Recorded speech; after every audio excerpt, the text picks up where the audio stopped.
ನಾನು ಇಡ್ತೇನೆ. ಅವ್ರ ಹತ್ರ ಎಂತ ಸಹ ಪ್ರೂಫ್ ಇಲ್ಲ, ನಂಗೆ ಗೊತ್ತು. ಯಾಕಂದ್ರೆ ಅನ್ಯಾಯ ಮಾಡಿದ್ದಾರೆ, ಅವ್ರ ಹತ್ರ ಪ್ರೂಫ್ ಇರ್ಲಿಕ್ಕೆ ಚಾನ್ಸೇ ಇಲ್ಲ. ನಾನು ಇಡ್ತೇನೆ ನೋಡಿ ಪ್ರೂಫು. ನೀವೇ ಹೇಳಿ. ಸೆಕೆಂಡ್ ಸ್ಕೆಡ್ಯೂಲ್ಗೆ ಅವ್ರು ಮಾತಾಡಿದ ನನ್ನ ಹತ್ರ ಅವ್ರ ಕಾಲ್ ರೆಕಾರ್ಡ್ ಉಂಟು. ನಾನು ಇದರಲ್ಲಿ ಪ್ಲೇ ಮಾಡ್ಲಿಕ್ಕೆ ಕಷ್ಟ ಆಗ್ತದೆ, ಯಾಕಂದ್ರೆ ತುಂಬಾ ಲಾಂಗ್ ವಿಡಿಯೋ ಆಗೋದ್ರಿಂದ. ಪ್ಲೇ ಮಾಡ್ಲಿಕ್ಕೆ ಆದ್ರೆ ನಾನು ಖಂಡಿತ ಮಾಡ್ತೇನೆ ನೆಕ್ಸ್ಟ್.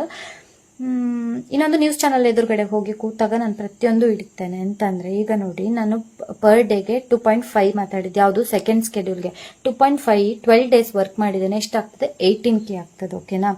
ಪ್ಲಸ್ ಫಸ್ಟ್ ಸ್ಕೆಡ್ಯೂಲ್ದು 30,000 ಅಂದ್ರೆ ಎಷ್ಟಪ್ಪ?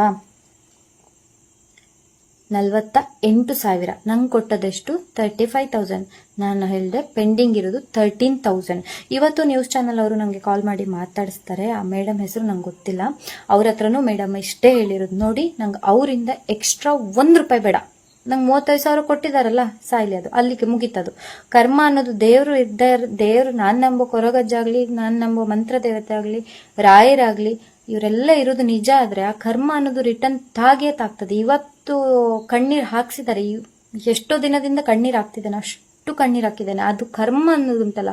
ಅವ್ರು ಇವಾಗ ದುಡ್ಡಿರ್ಬಹುದು, ಮೆರಿಬಹುದು, ಅಥವಾ ನಿಮ್ಗೆ ಗೊತ್ತು ಸೋಷಿಯಲ್ ಮೀಡಿಯಾದಲ್ಲಿ ಹೀಗಿದ್ದದ್ದು ಹೀಗೆ ಸಾಕ್ತದೆ, ಹೀಗಿದ್ದದ್ದು ಹೀಗೆ ಸಾಕ್ತದೆ. ದೋಸೆ ಕರಟಿ ಹೋಗಿದೆ ಅಂತಾನು ಹೇಳ್ತಾರೆ, ದೋಸೆ ಬೆಂದಿದೆ ಅಂತಾನು ಹೇಳ್ತಾರೆ.